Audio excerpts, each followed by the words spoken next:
Вроде, а? Что-то пошло не так. Так. Ассаламу алейкум. Приветствую вас, друзья. Аят Машвовель. Сегодня у нас 90-й стрим на платформе открытого диалога информационно-аналитического центра Президиума правительства Чеченской Республики Ичкерия. Сегодня 7 декабря 2024 года. Нынешний, сегодняшний свой стрим мы назвали «Чеченское зарубежье. Кто тут наши, а кто не наши». И с нами сопредседатель Президиума правительства Чеченской Республики Ичкерия, бывший председатель парламента Чеченской Республики Ичкерия, ближайший соратник Джахара Дудаева и стоявший у истоков формирования нашего государства Аят Идигов, Аят Машвой Сюрдикёла.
Мгм.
Бех. У нас, по-моему, проблемы на связи. Твоя картинка уже давно зависала, появлялась, зависала. Сейчас говорят, не слышно. Никого мы не слышим, говорит. Ага, слышите? Сунамца. Щас надо уточнить, просто слышно. У тебя картинка зависает с первого, вот она то появляется, то зависает. У тебя зависает, когда ты смотришь? Не зависает. Ну, может быть, это мне так кажется. Скажите, вы слышали все, что говорил Аят? Было слышно? В "Тикток" слышно. "Тикток" слышно, тогда должно быть слышно и остальным. Спасибо, Лора, спасибо. Аят, да, продолжайте. Опять картинка зависла. Эх, мобила. Да, ну вот, не двигаешься ты сейчас. Ничего не слышно, говорят в YouTube. Ага. Тебя слышно, его нет. Да, надо выйти, наверное, и снова войти. Asla era Эрохо. Давай. Так, друзья, сейчас Аят вернется. Как обычно, возникают проблемы. Лора, спасибо за подарок. Спасибо всем, кто заходит, участвует. Друзья, будьте активными, кто не находится в России. Тебя слышно, его нет, вообще не было. Ясно, Шамиль, благодарю.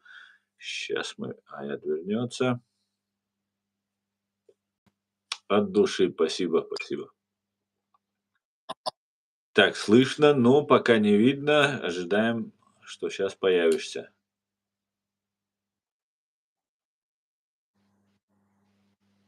А я думаю, почему молчишь, говорит Алаш. Мы не молчали, а я договорил. И просто вы не слышали. Слышно, но не видно тебя, Аят. Слышно, но не видно.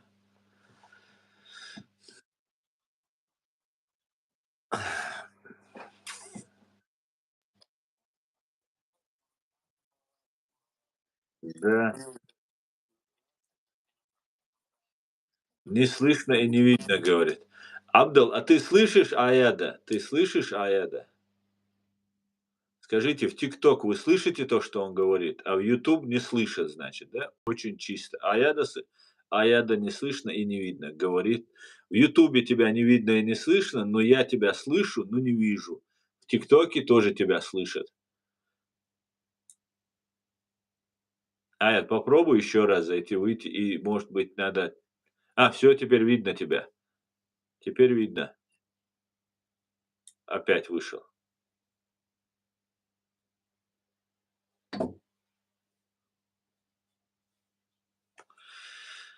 Так, вот. Ну, постоянно такие вещи с нами у нас происходят, постоянно. Аяда телефон, и Аяд сам является целью номер один у них. Они его постоянно пытаются помешать доводить до людей правды. Я не вижу, но зато слышал. Сейчас тебя пока не видно, Аяд, но под конец, когда ты сейчас выключался, то тебя стало видно. А щас опять тебя и не видно, но слышно.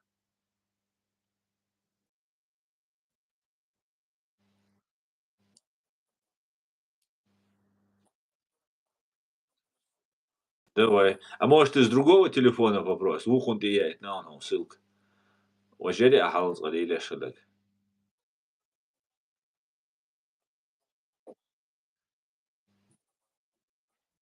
Мгм.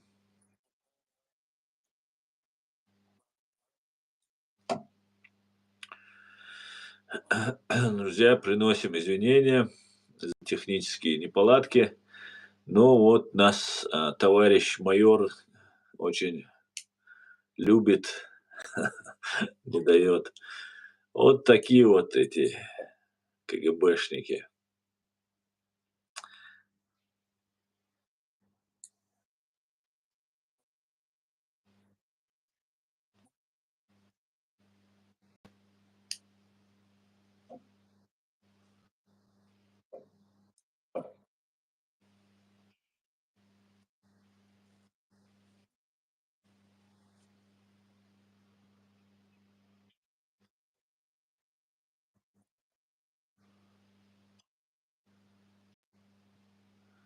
Так, я нас покинул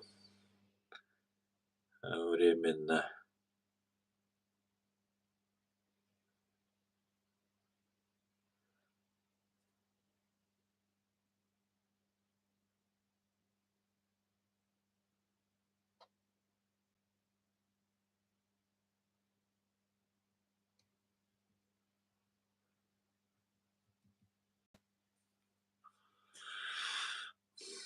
Что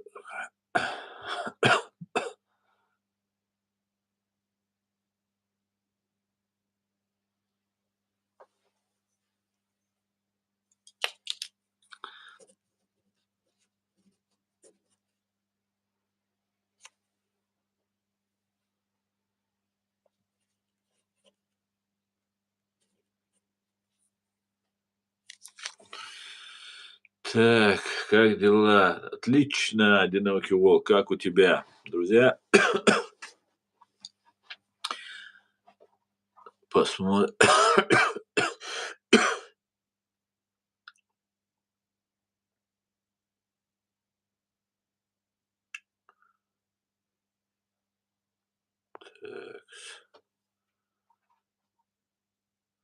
Говорят, что вчера на Северном Кавказе проводилось тестирование интернета. Не работали многие сайты, к VPN невозможно было подключиться. Этого я не могу сказать. Но я знаю, что идет активная работа вместе со всеми для того, чтобы Кавказ превратить исламское государство под контролем России и агентов России. Вот это да, это мы наблюдаем, мы видим это, пытаются здесь при помощи полезных своих товарищей использовать, пытаются свою агентуру здесь на Западе и в Турции использовать. Но и на Западе не против, чтобы хоть каким-то образом свергли Кадырова, на которого Путин делает большую ставку, очень мощную ставку. И под этим видом хотят вот, создать там исламское государство от Ингушетии, временно оккупированной Ичкерии и Дагестана, и вот якобы жить и думать о чаяниях людей. На самом деле специально создается. Помните, в Чабан-Махи, Карамахи как создавались два населенных пункта, затем их потом уничтожали. И на этот раз планируется уничтожать все вместе, всем миром из-за чеченской террористической угрозы или там какой-нибудь кавказской исламской террористической угрозы. Короче говоря, нормальный такой нам сюжет подготовили. Самое главное, чтобы мы не поддавались на эти провокации, друзья, потому что в этом направлении ведется ну, работа, и они уже выделили деньги, они уже как бы готовы хоть попробовать. Народ их не поддержит, но будут нас пытаться дискредитировать, чтобы нас не было слышно. Будут а, новые там сказки придумывать. Сейчас вся ГРУшная и ФСБшная агентура ударилась сейчас снова в религию, начали нам опять свои сказки ФСБшные, лубянские рассказывать. Короче, вот такие вот дела, друзья. Будут рассказывать, какие они мусульмане. Правда, я за последние 10 лет не видел этих мусульман, защищающих права чеченцев, мусульман. Сейчас резко активизировались. Почему? Странно. Очень странно. Очень-очень странно, да? Но я предложу им всем, кто хочет пойти на Кавказ там и исполнить задания России и других каких-нибудь там игроков, я им предложу идти не на Кавказ. Зачем же на Кавказ? Если вы искренние воины Аллаха, а вы будете нормальных людей подбивать под это, и вот эти молодые ребята вам поверят и пойдут. Некоторые. Далеко не все. Но некоторые пойдут, поверив вам. Раз вы воины Аллаха, я не понимаю, почему вы дожили до этих дней. Почему вы не погибли, сражаясь против России. Ведь был геноцид на Кавказе чеченского народа, убийство других народов было. Почему вы до сих пор не погибли, не сражаетесь, а? Почему вы всегда преследуете российские интересы? Я про этих вербовщиков, про тех там, кто возомнил себя хозяевами человеческих жизней и судеб, хочу сказать. И почему вы не пойдете на Москву, а? Почему? Если вы хотите уничтожить Рамзана Кадырова, то он и его люди 100% будут переброшены на Москву. Идите на Москву, вы давайте, покажите, как вы. Или же вы все-таки хотите на Кавказе поднять бучу, забрать у Кадырова его миллиарды, и делать то, что вам Россия говорит из-под тишка, короче, и Турция. И вместе уничтожать чеченские там, и другие народы. Но в первую очередь будет чеченские и ингушские уничтожены. По старой русской традиции, как говорится. Да? Поэтому, чеченцы, не забывайте, о чем мы говорим. Мы вас предупреждаем. Мы есть народ, мы есть люди простые, и мы должны думать о себе. Мы есть власть, мы есть источник власти, понимаете? Потому что демократия говорит о том, что мы являемся источником власти. И вот у нас есть президиум, единственный легитимный орган. И знаете, что самое удивительное? Что настоящая, единственная, легитимная чеченская власть в лице президиума правительства, они, вот я как народ думаю о своем будущем нашем, как представитель народа обычного.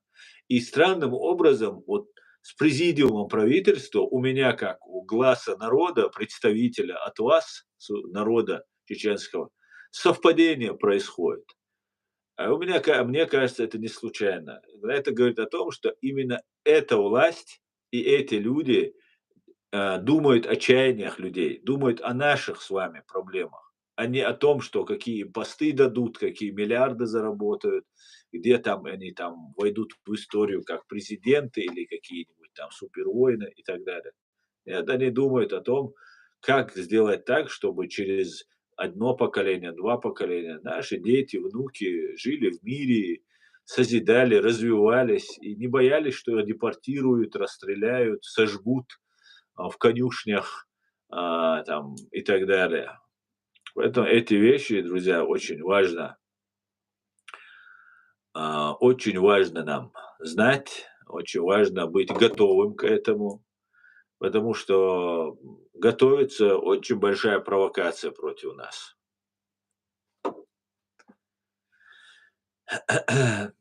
Так.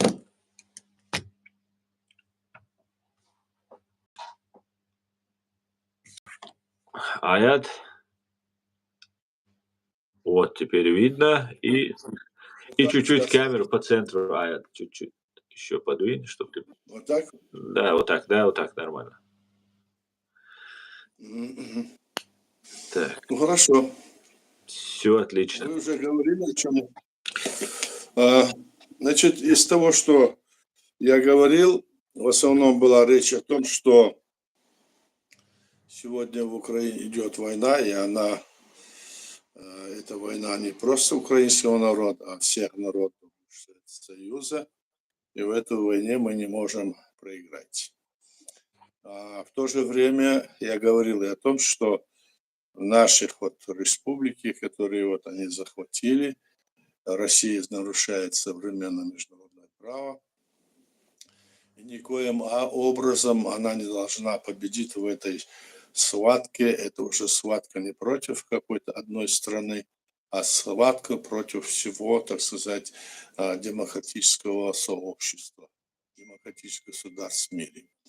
Можем ли мы этому как-то противостоять? Что мы можем делать? Наши люди там воюют, мы со своей стороны ведем правовую политическую работу для того, чтобы показать всему остальному миру, что мы солидарны с Украиной. Мы можем быть солидарны с теми, кто убивает каждый день мирных людей. не считаясь его с правами. Это идет открытый геноцид. Крым – это диктаторский режим. И то, что сегодня, что вот на днях, вчера, сегодня вот Украина получила обещание, что будет от Америки будет дано массово, значит, тысячи разных видов оружия и снарядов. То есть, да, еще до своего ухода в отставку этот власть демократическая сегодня принимает какие-то решительные шаги. И вновь избранный президент сейчас тоже ведет работу для того, чтобы как-то усмирить эту империю и дать, значит, возможность Украине сохранить себя. Как это будет сделано, насколько это правильно, вот об этом можем поговорить. Ваши вопросы и наши ответы, мои ответы. Я свое мнение буду говорить, будем, как говорится, в диалоге это обсуждать. Думаю, что Вашингтон понимает, что он не может, потеряв, скажем, Украину, он окажется тоже как в проигрышном варианте, и эти силы, они пойдут дальше. Об этом все говорят, и мы говорим. Вот если сейчас вот дать, скажем, возможность при Кремлю где-то, значит, отдохнуть, где-то передышку сделать или заморозить те или иные вот территории, и это, мол, потом, мол, мы все это решим. Вот с моей точки зрения, с точки зрения нашей власти, опыта мы говорим, это неправильно, потому что, дав им возможность, они снова соберутся и снова ринутся. И ничего им не сделаешь, потому что мы видим, что вот такой даже военной ситуации весь этот блок, скажем, это ось Китай, Северная Корея, ну и Иран. Да, они в военной сейчас ситуации пока еще так, вот видите, как они в этой ситуации, они хотят привести дело к тому, чтобы заморозить вот эту ситуацию, захватить эти территории. А насколько это будет заморожено и сколько это будет держаться, вот смотрите, Северная Корея, сколько лет она уже после Второй мировой войны, с тех пор существует Северная Корея, которая не должна фактически существовать. Также есть и другие регионы в мире, вот Балтийские вот республики почти 50 с лишним лет были, и другие вот территории, которые сейчас они захватывают, они хотят отсюда не то, что там они захватят или не захватят, даже речь не об этом. Речь о том, что они будут чувствовать свою силу, они будут чувствовать свое преимущество. Вот в чем дело. У них была задача, скажем, прибытие на Черное море, вот эти все восточные территории соединить с Украиной, то есть с Крымом. И даже они хотели Одессу забрать. И до сих пор эти планы у них есть, мы же знаем. А в этом случае что будет? Значит, они будут дальше готовиться, они не будут останавливаться. Все эти годы, начиная с 91 года, с этого года прям они начинали и действовали, еще время готовились к этой войне. Посмотрите, в 94-м, 91-м, 2-м, 3-м они готовились, и эта война продолжалась все время. То они против нас, Чеченской Республики, Ичкерии, они везде утверждают, что якобы Чеченская Республика не имеет права на существование. Потом они это говорили про Грузию, сегодня они это говорят про Украину. Так все в этом мире, вот как раз таки они идут к тому своему лозунгу: мы весь мир захватим, мы там весь коммунизм построим. А это империя. Поэтому мы исходим из этого, и это хорошо, что сегодня на Западе и страны Запада это понимают. Они берут какие-то недостатки, которые есть на западных территориях, ну, странах. Есть какие-то, конечно, недостатки, потому что здесь же не устоявшиеся, скажем, режимы, не устоявшиеся постоянно развивается в лучшую сторону, там, научно-технический прогресс, морально-нравственное, или лучше, или хуже. Это уже процесс такой эволюционный. Несмотря на это, они выдергивают разные эти моменты и говорят, что вот там нельзя, они такие, надо их убирать, а мы хорошие. Ничего подобного, ничего подобного. У вас, допустим, в России там или в других странах, я сейчас не буду говорить, вообще морали практически никакой нету. Вы убиваете людей, можно привести массу примеров. Поэтому здесь сейчас говорит о том, что Украина должна сдать свои позиции, отложить, как бы говорят, на время вот эти территории, передав под Россию. Этот вопрос будет стоять как бы на переговорах. Что из этого будет? Если это будет таким образом вот станет, да, то мы с вами, скажем, Чеченская республика Ичкерия, можем продолжать свою борьбу, но это не даст нам возможность открыто, более обширно бороться за деоккупацию нашей страны. Это не даст возможности освободить свои территории и Грузии. То есть это не даст скажем, Беларуси, и Молдовы. То есть они закрепляются. В принципе, все подсознательно и даже не без этого понимают, что этот Запад, эти демократические страны проиграли. Можно ли это допустить? Нет. Вот этот вопрос, он стоит на повестке дня. Мы надеемся, что мы еще пока не знаем, что конкретно скажет Трамп. Он еще ничего не сказал, кроме того, что разные варианты от его имени говорят, но может что-то и говорит еще сейчас. Будем надеяться, что они, понимая эту важность этого момента, не упустят свой шанс и сделают таким образом, окажут содействие странам, которые были, значит, образованы после распада Советского Союза в 1991 году. И если 91 границам 91 года мы идем, то, естественно, сюда входит и Чеченская республика Ичкерия, и входят другие территории, когда после развала Советского Союза оказались независимым государством и приняли соответствующие документы в соответствии с международным правом. А те, кто говорит, что это не так или это, у них нет никаких оснований, и мы говорим, что они могут что угодно говорить. Давайте посмотрим по международному праву. Посмотрим, имели ли право даже те республики, которые они захватили на территории России, которые сегодня находятся, тоже незаконно захвачены в 1991 году, не дав им выразить свою свободу, свою линию, избрать ориентиры. То есть они захватили территорию. Потом они нашу территорию вписали в свою конституцию, когда они совершили очередной государственный переворот. То есть вот такая ситуация. И мы понимаем, что сейчас самый главный вопрос, это точка, на которой мы должны быть, это Украина. Победа Украины для всех нас важна, для всех народов бывшего Советского Союза, для Европы, для Америки, для всех. Поэтому в этом направлении, я думаю, идет сейчас вот эта вся борьба, и это мы понимаем.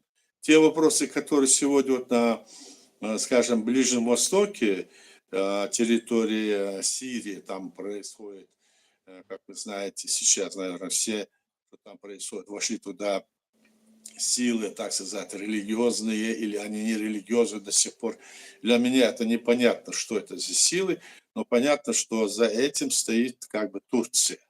Они хотят, чтобы этот режим Саддама был свергнут. России это невыгодно, поэтому, может, в этом плане, говорят, они уже захватывают на юге, еще новые города.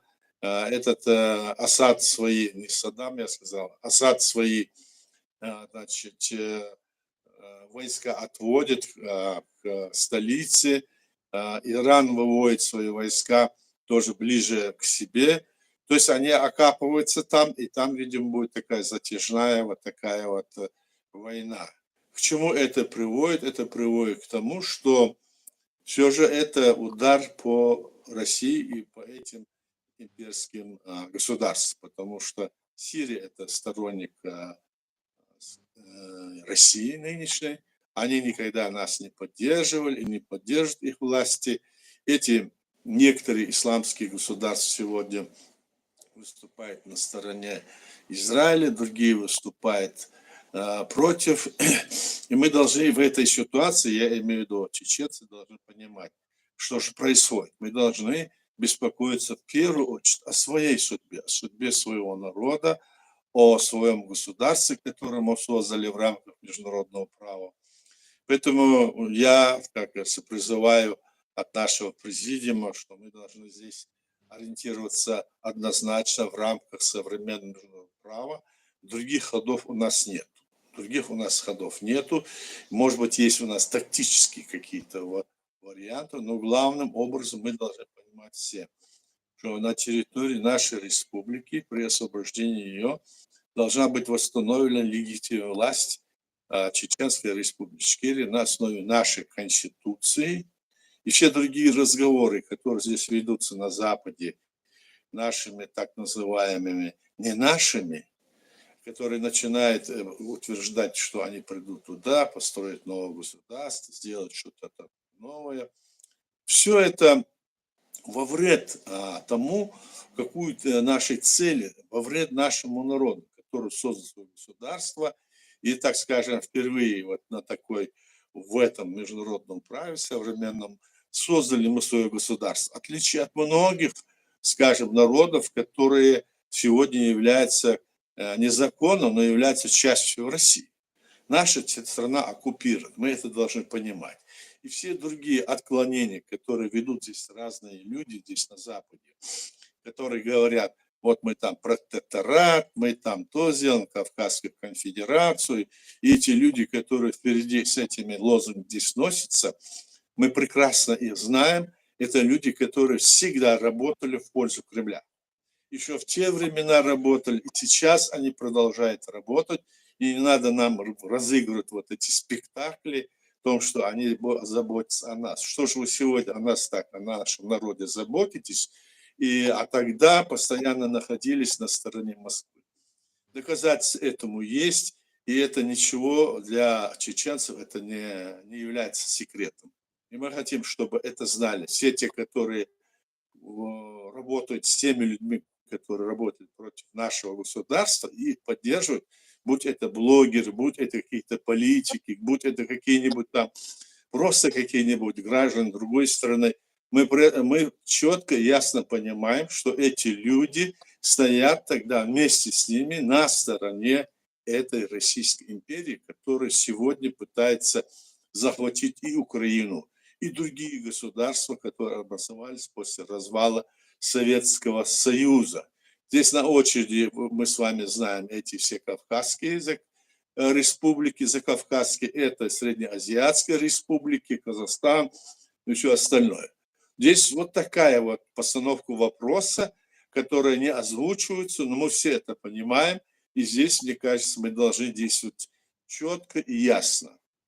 Мы призываем вот эти все страны, которые находятся, скажем, на бывшем постсоветском пространстве, признать Чеченскую Республику Ичкерия, как это сделала и Украина. Признать о том, что наша территория незаконно оккупирована и что против чеченского народа совершен геноцид. Это будет еще одним, как говорится, гвоздем к гробу этой империи. Давайте решаться на это, не думая о том, что где-то там какой-то мы если промолчим, что это будет в пользу себе, и что мы потом посидим, да чуть-чуть продлим свои дела. Говорит о том, что наша хата с краю не приходится. Вот что коротко я хотел бы сказать. Пожалуйста, давай там вопросы-ответы, Аслан, поговорим вот в этом направлении. Спасибо, Аят Баркал. Друзья, напоминаю всем, у нас стрим идет в ТикТок на канале Асланарцу и в ТикТок, и на YouTube на канале Реалити. С нами Аят Идигов. Вы можете задавать вопросы, я буду их зачитывать. Итак, здесь были вопросы про Грузию, Аят. Если Грузию примут в ЕС, то проект «Кавказский дом» не пройдет, спрашивают. Почему не пройдет? Если в Грузию примут ЕС, это не означает, что мы потом тоже не можем к этому пройти. У нас будет свой проект тоже. Мы за то, чтобы Грузию приняли в ЕС. Мы за, мы не против. Ага, ну Кавказский Мы, дом тогда же не получится. нам нужно освободиться, мы потом будем говорить. Эти все вопросы мы будем рассматривать потом. Главное, что мы этим проектом «Кавказский дом» планировали обезопасить себя в экономическом и военном отношении. И этот вопрос только усилит наши позиции. Здесь нет никаких проблем, но это надо сейчас думать, но необходимо освободить и Грузии из-под давления или это под влияние, скажем, России, как мы знаем, так? Нужно освободить и Чеченскую республику, восстановить территорию, там нашу легитимную власть, и дальше расширяться. Вот что надо делать. Мгм. Вот так это. Спасибо. А как смотрит Аяд на то, чтобы чеченцы возглавили Россию, чтобы там установить настоящую демократию? Может, третий ключ это и есть? Где Вопрос. там возглавить Россию, это, конечно, такой вопрос. Там всегда возглавляли Россию не русские практически, в основном. То немцы, то голландцы, то еще какие-нибудь, то грузины, то еще всегда почти. И всегда эти, которые туда приходили и хотели эту развалить, возглавить ее, демократизировать, они становятся такими. У нас даже был председатель Верховного Совета Хасбулатов, он чеченец, но он тоже, даже уже став там, он выступил на стороне России. То есть они портятся. Это вопрос такой. Ну, конечно, в принципе, мы должны все вместе за это переживать и делать, что мы можем. Это я свое мнение говорю. И возглавить сегодня это невозможно в данной, которую мы видим, ситуацию. Это вот эти игры, которые сейчас происходят для того, чтобы как-то оправдать деятельность, скажем, Российской империи, они идут не на пользу. Мы должны четко и ясно понимать, что происходит и что нам нужно делать. Мы должны работать, на Западе должны работать в пользу, значит, признания наших государств и на постсоветском пространстве в то же время, так? И должны, значит, понимать, что мы не можем никак согласиться с тем, что сегодня Украина будет под пятой у России. Этого нельзя допустить. Это, как, знаете, Украина, это как светоч, на который мы должны сегодня смотреть.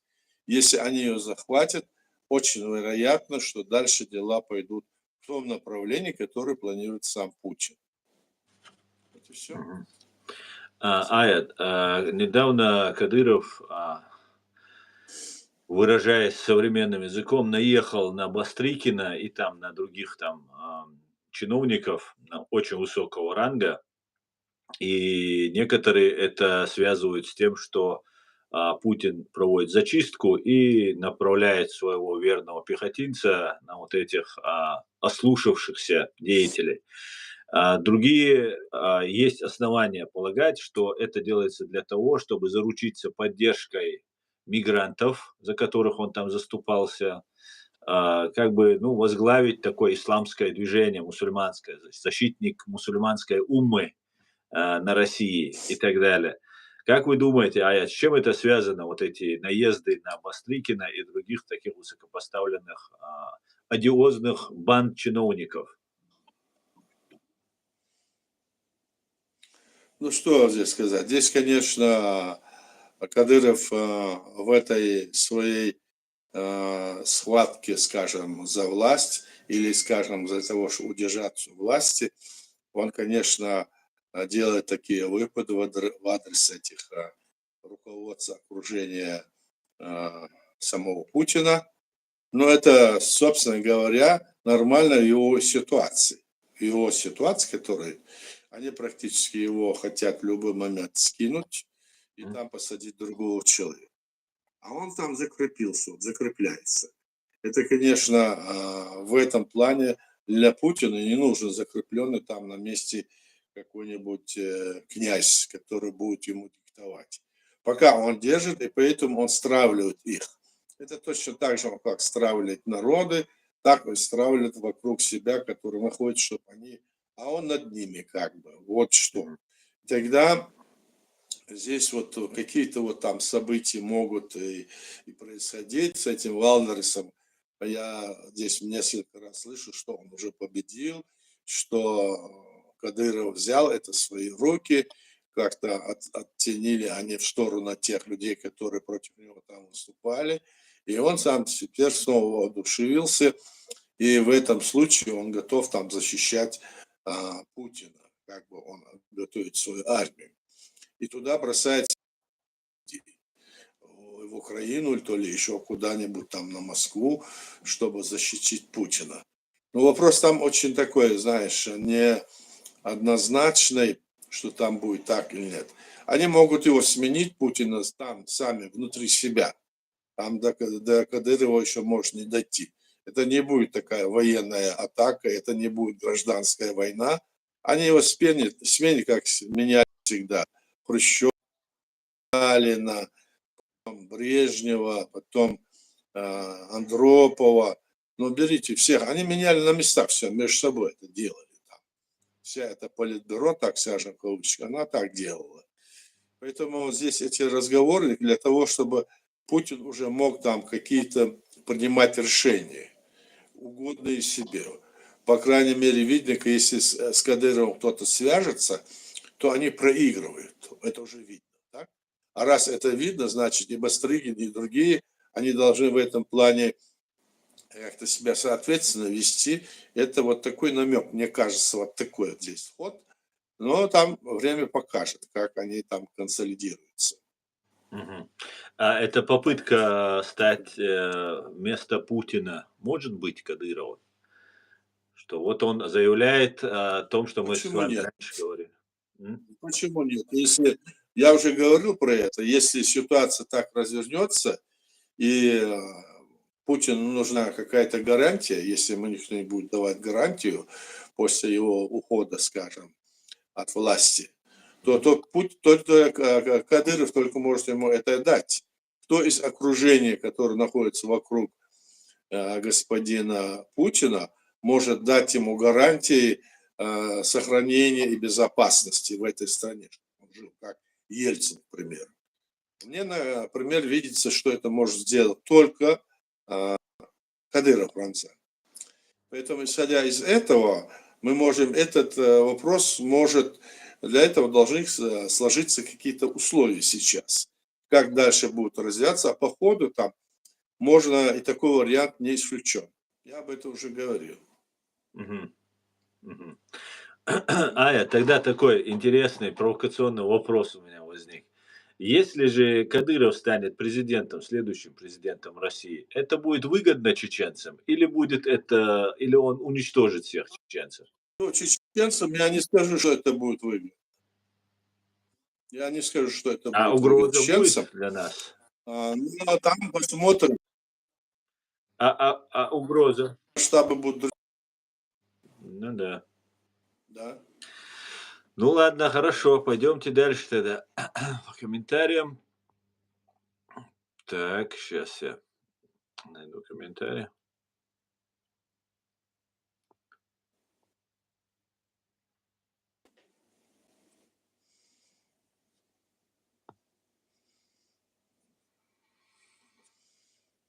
Так,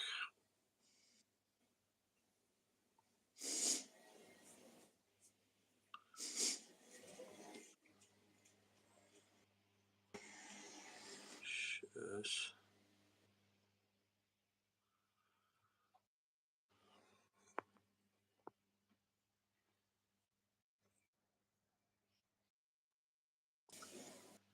Так,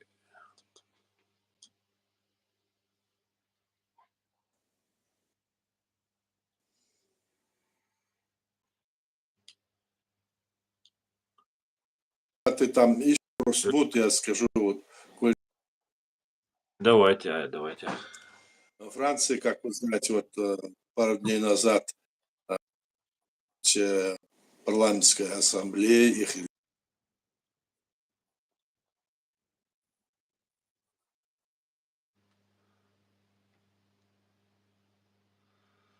Опять завис, Аят, не слышно тебя.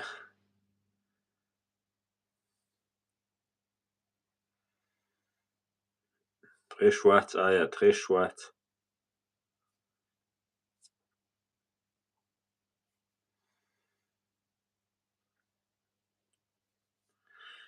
Спросите у гостя, конституция какого года ему ближе, говорит Баркал. Лора, у нас есть только одна конституция, она 92-го года. Дело в том, Лора, что вы сейчас повторяете российские нарративы, которые пытаются использовать против Аяда и Дигова и против нашего президиума. Причем некоторые люди, которые были ярыми ваххабитами и отрицали любую конституцию, сейчас сидят и рассказывают, что человек, который стоял на страже конституции, нашей государственности, там где-то что-то совершил. Были некоторые вещи, которые могут сегодня оказаться нам какими-то неправильными.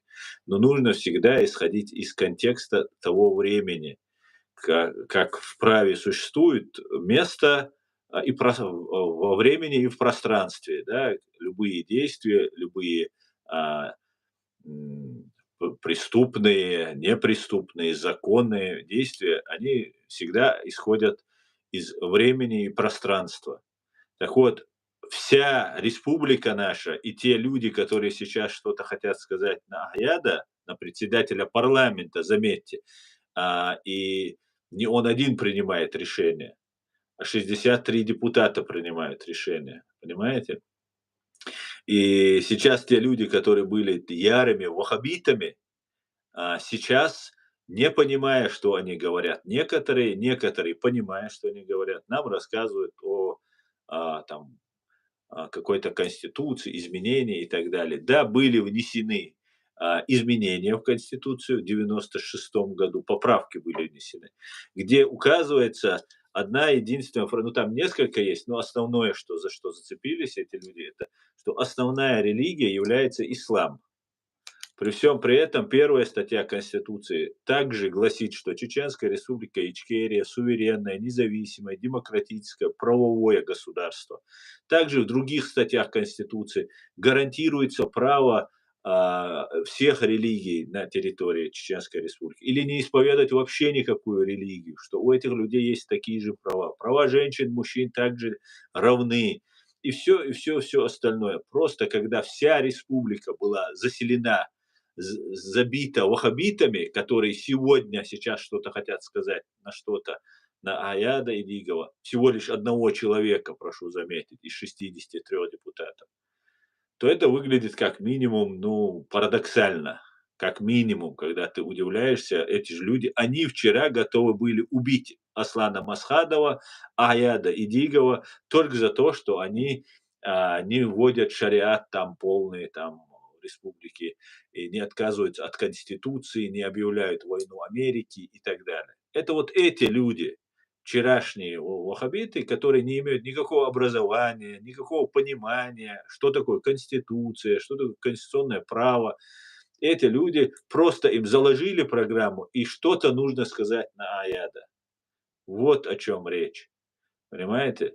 И пойти навстречу, так как депутаты — это избранники народа, и они должны а, а, чаяния народа для них должны быть не пустым звуком, понимаете? Потому что у нас настоящая демократия была. Можно было ногой дверь открывать и заходить и к президенту, и к парламенту, и куда угодно.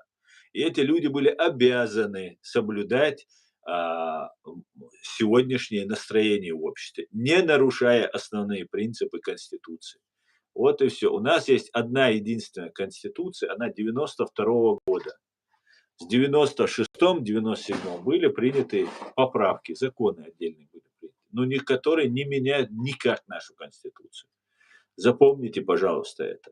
И президиум правительства — единственный легитимный орган чеченской власти, который не предал, единственный человек, который направлен, два человека, которые были направлены для работы за рубежом, это Аят Идигов и Ильяс Ахмадов, который не занимается сейчас ничем, живет в Америке, но политической деятельностью не занимается. И вот один единственный человек остается, кто вот возложенные на себя обязательства на протяжении вот этих десятилетий несет на себе, и его пытаются, но он не один только, там целая команда их, ну, вот кого мы видим чаще всего, это Аят Эдигов, которого пытаются оболгать. Вот и все. Аят, тебя не видно. Нет, мы тебя не видим. Неа. Я ждал, пока картинка появится, поэтому продолжал говорить. Тебя не видно.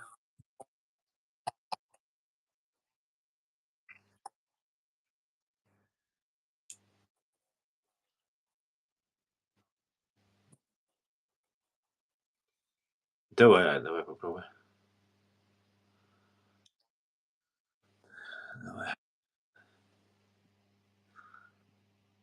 Аят. Ага, сам вышел. Здравствуйте, здравствуйте. Здравствуйте, друзья. Вот как видите, проблемы возникают. Вот ни у кого не возникает проблем, а вот на нашем канале всегда. То у меня проблемы, то у Аяда проблемы, то заходят тролли днем и ночью, там разные гадости пишут. То у нас просмотры 400 тысяч, наш канал запрещен на территории фашистской России, и только во время стрима мы прорываемся на, вот, и то, если мы ставим вертикально камеру, и вот пользуемся таким вот образом стримами, проводим таким образом стримы. Вот у нас возникают вот постоянно такие сбои, проблемы. Что о многом говорит. Да, тебя слышно, но пока не видно.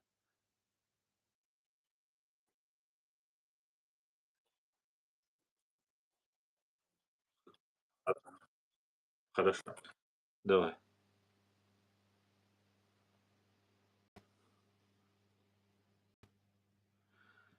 Так,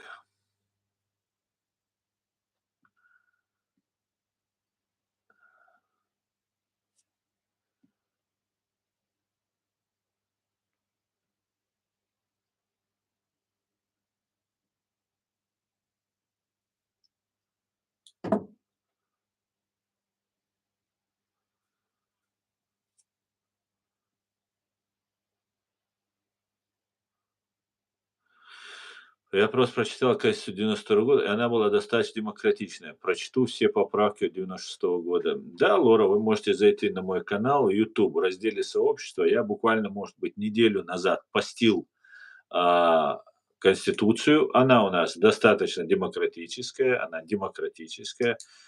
и нисколько она не меняется. Как мы понимаем, первые одна, две, иногда три статьи Конституции являются основополагающими. А, и, м, и они не поменены. Они у нас как была Чеченская республика Ичкерия, суверенное, независимое, демократическое, правовое государство, так таковым и остается.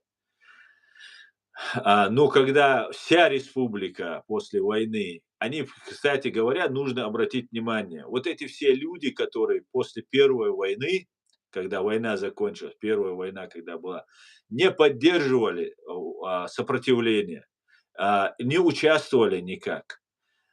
И я это очень хорошо помню, потому что я поддерживал сопротивление, я поддерживал нашу сторону и как бы немножко был знаком с этой ситуацией.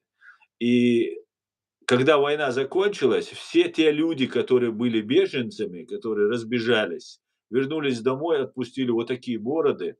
Этот контраст я очень хорошо видел, когда возвращался с учебы на каникулы 2 раза в год, зимой и летом. Я возвращался домой, и контраст, особенно послевоенный контраст, как все менялось. Во-первых, все становились резко агрессивными, потом у всех появлялись бороды. Это вместо удостоверения была борода, что ты типа воин Аллаха, и ты типа сражался. Хотя вот я не знал практически никого, кто отпустил бороды, а до этого он воевал. После войны, когда победа была за нами, все стали, и уже меня вообще никто не видел просто. А я, между прочим, принимал участие в боевых действиях против российской агрессии в Первой русско-чеченской войне. И когда я возвращался домой, человек, который никогда не брал ни руки оружие, никак не себя не проявлял ни устно, ни словесно против России, смотрел на меня как, ну, ты кто такой? У тебя даже бороды нет.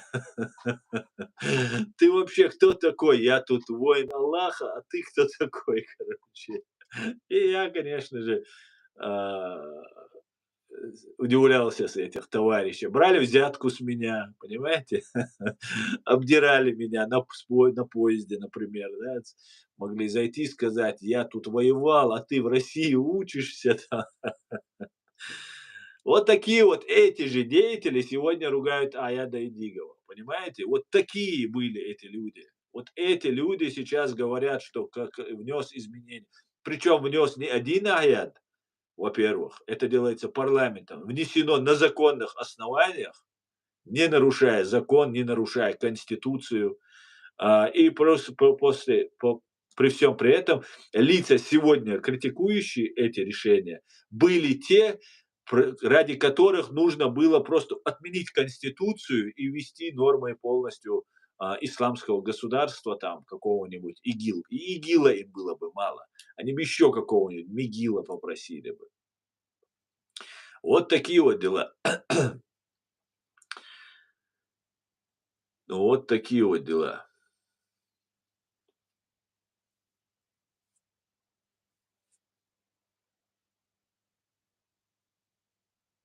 Мне очень нравятся вопросы, когда меня спрашивают: "А где вы были во время войны?"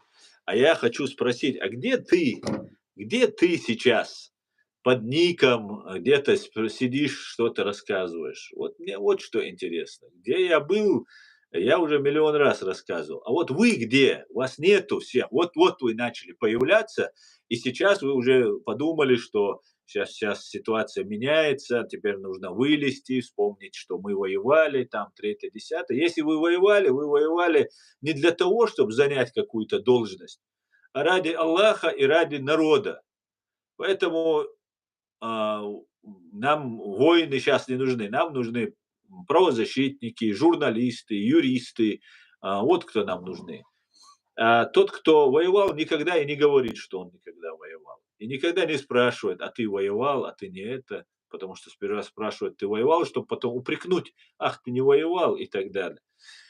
Но я вас всех не видел здесь. Я видел, как вы все на меня набрасываетесь. Я видел, как вы всегда пытаетесь меня дискредитировать, обмануть, опорочить. Вот это я все видел.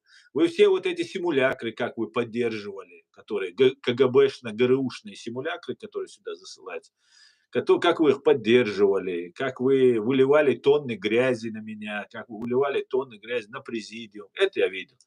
А вас я здесь не видел.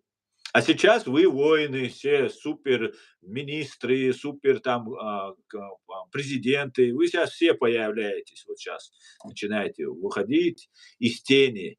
И давайте нам еще нас упрекать за что-то, да? А ты был, а ты был. А ты где? Вот вопрос, да? Вас-то нету, вот в чем проблема. Я-то здесь, а вот вас нет.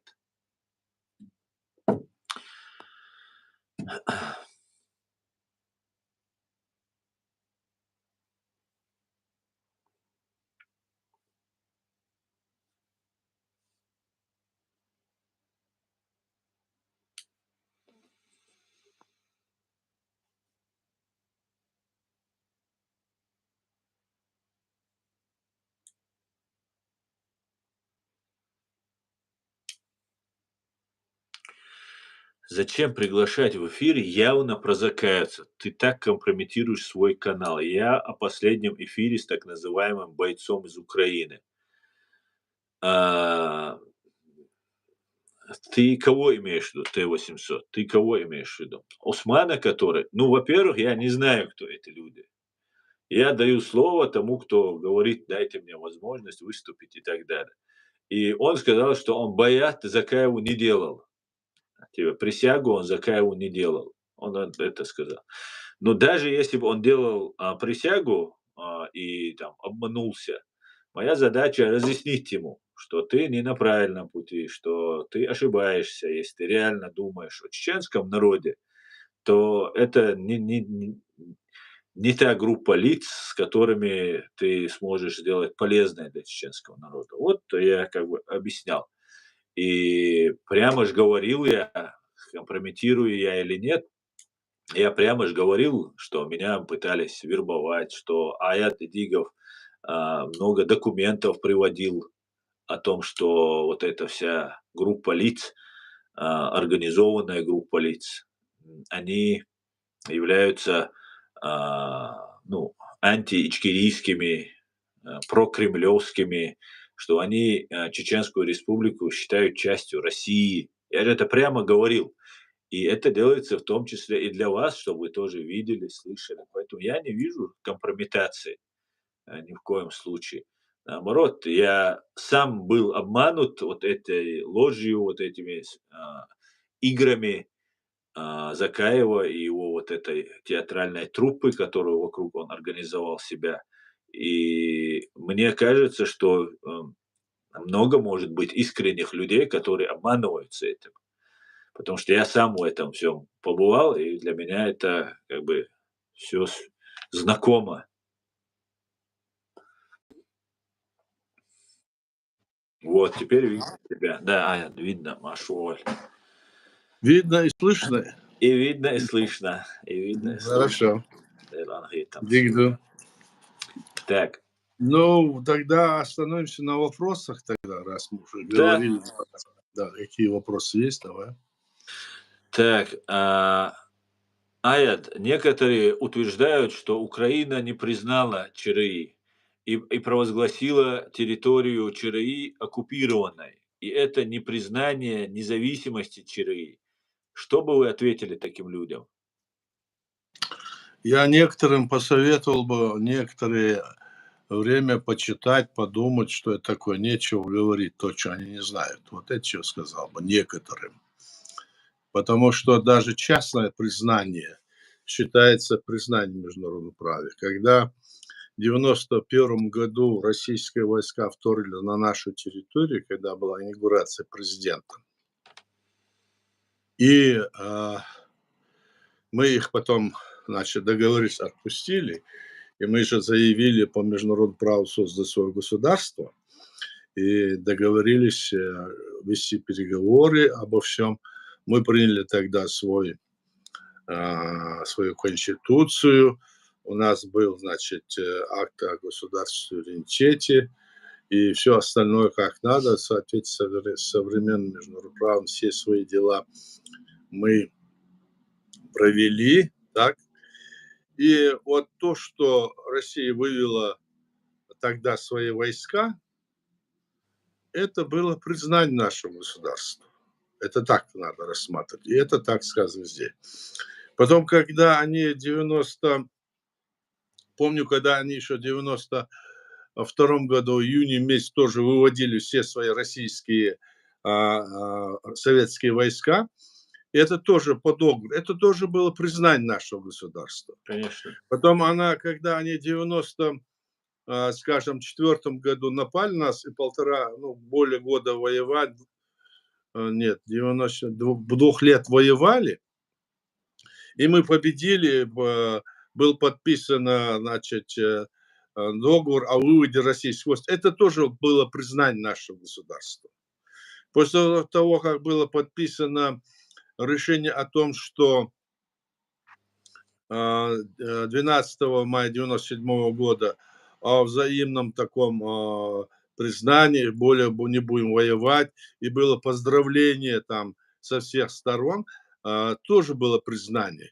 И то, что когда мы проводили переговоры, то есть выборы, и в этих выборах участвовали около 200 наблюдателей разных стран мира, и ОБСЕ было там, это миссия ОБСЕ, 57 государств мира, и она признала наше государство, то есть там было сказано, что законы были проведены, выборы законные, и что никаких там в этом смысле повреждений не было. Я это своими словами говорю. И это тоже было наше признание. И то, что нас в 1992 году Грузия признала, только лишь после того, как мы приняли свою конституцию, суверенную, независимую, демократическую, правового государства. И это тоже было признание нашего государства.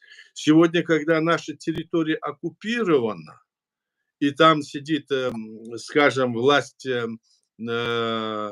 оккупанта, то, естественно, то, что мы сейчас говорим, признание нашего государства, мы же в полной мере сегодня не работаем, у нас в усеченной форме, у нас есть временно рабочая форма управления, которая борется за деоккупацию и которая пытается в остальном мире отстоять наше право, которое пытается лишить сегодня юридическую основу, вырвать у нашего государства сегодня Кремль. И мы боремся за это. И в этой ситуации, когда власть Украины признала, что Чеченская республика Ичкерия оккупирована, и есть ее территория, то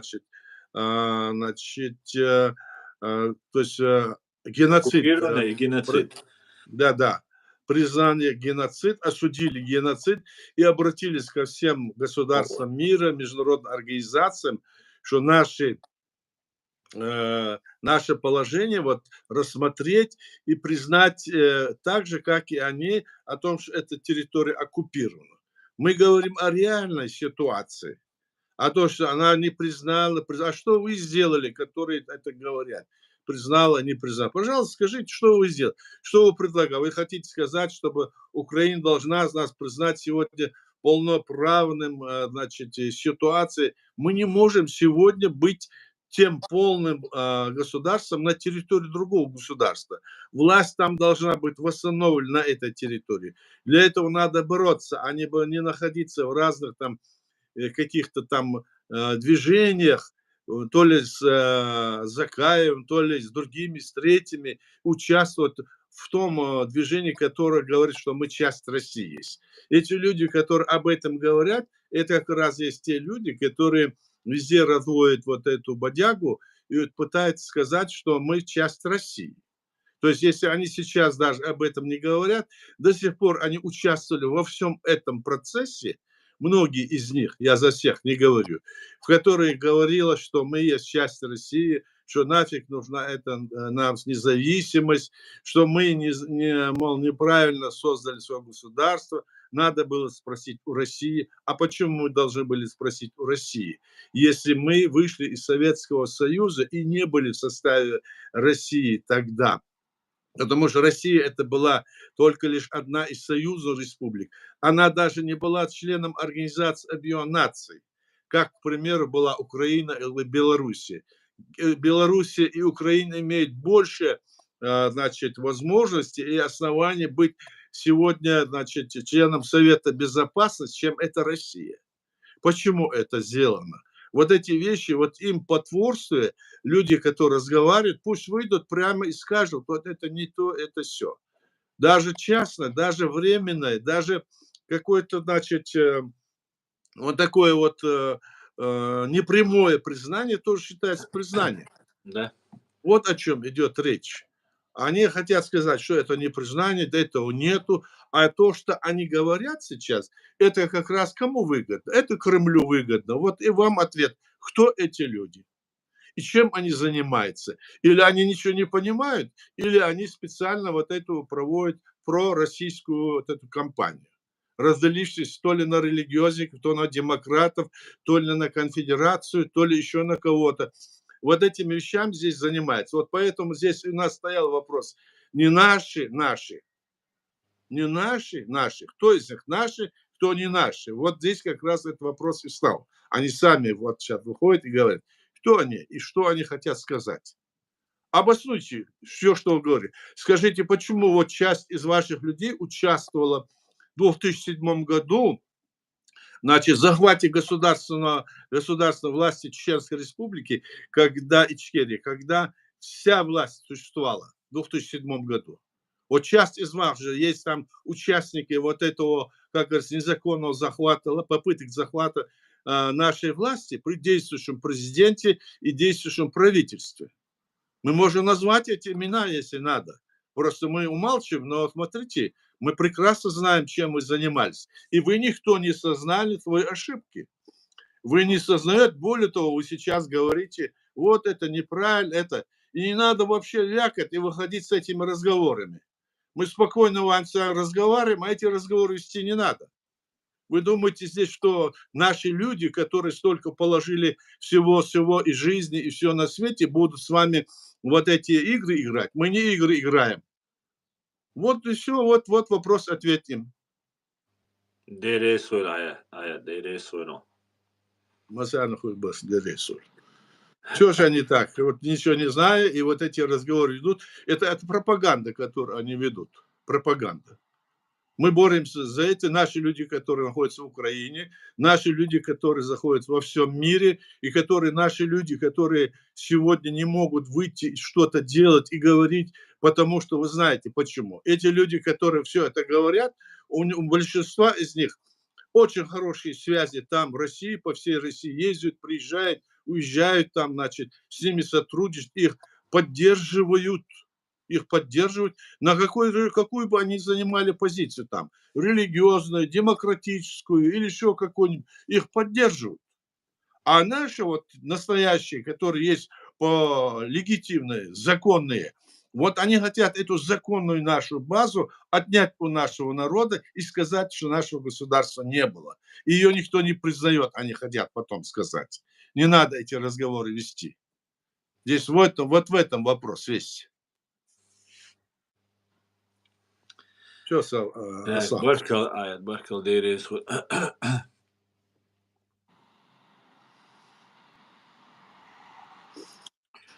Есть еще вопросы? Еще раз сказать, что это русских тестов нет вопросов.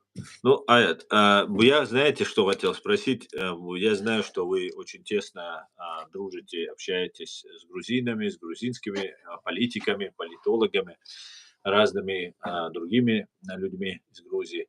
И вот по той ситуации, которая сейчас происходит в Грузии, что происходит, Аят? Вот расскажите, вот как вы это видите? И выстоит Грузия или нет? Или все, мы потеряли ее или нет? По крайней мере, если сегодня она допустим, сегодня если она и в этой жесткой борьбе, которая она это движение и не выиграет, по крайней мере, эта борьба, мы видим, что внутри Грузии есть эти силы. Мы видим, что молодежь вышла и борется.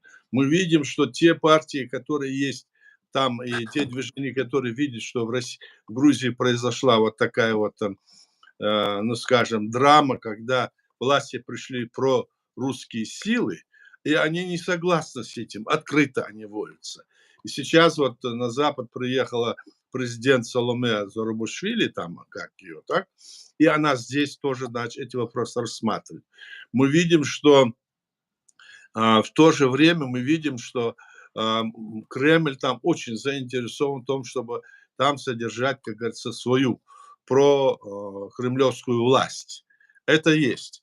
Победят или не победят, здесь речь не идет о конкретной войне. Речь идет о политическом, о правовом противостоянии. Если там поднимется, скажем, вооруженная борьба, так, тогда это будет вот победа, о победе говорят. А мы говорим сейчас о том, что власти, которые сегодня изображают из себя легитимной и законной властью, на самом деле не являются такими, и мы, конечно, на стороне вот этой оппозиции, которая должна бы выиграть эти выборы, потому что население Грузии понимает, в чем дело. И, естественно, здесь, конечно, есть много ошибок, которые не могут никак сейчас признать. Это, конечно, здесь и вина некоторых западных политических движений, которые не уделяли достаточного внимания для Грузии. Грузия для чеченцев очень важна тоже как страна, которая непосредственно может быть в соответствии с западными государствами, и мы можем восстановить свою власть. Вот это есть единственный путь, который мы могли бы сейчас иметь для того, чтобы здесь вот как бы закрепиться. Наши симпатии, наша, да, как говорится, мысли на стороне тех, которые сегодня протестуют. Вот что я могу сказать. А выиграют они или нет, они борьбу ведут. И вы знаете, как ведут. Там говорят, что московские эти вагнеровцы, они загнали туда. Я не знаю, вы слышали, но я слышал этих грузин, которые говорили, это одели они маски, они загнали их туда, они начинают их там бить. Может быть, там ситуация разовьется, но она в направлении правильном вот это все идет. Вот что я могу сказать об этом пока.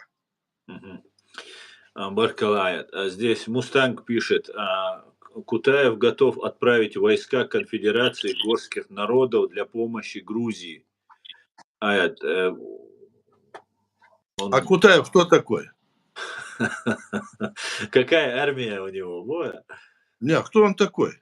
Ну, он представитель конфедерации горских А кто народов. его назначил? Ну, ФСБ, Второй наверное, вопрос. Аят. Кто его назначил? Его ФСБ, скорее назначил всего. Кремль. Кремль. Его назначил Кремль. И, конечно, он пошлет войска только против Грузии. Все.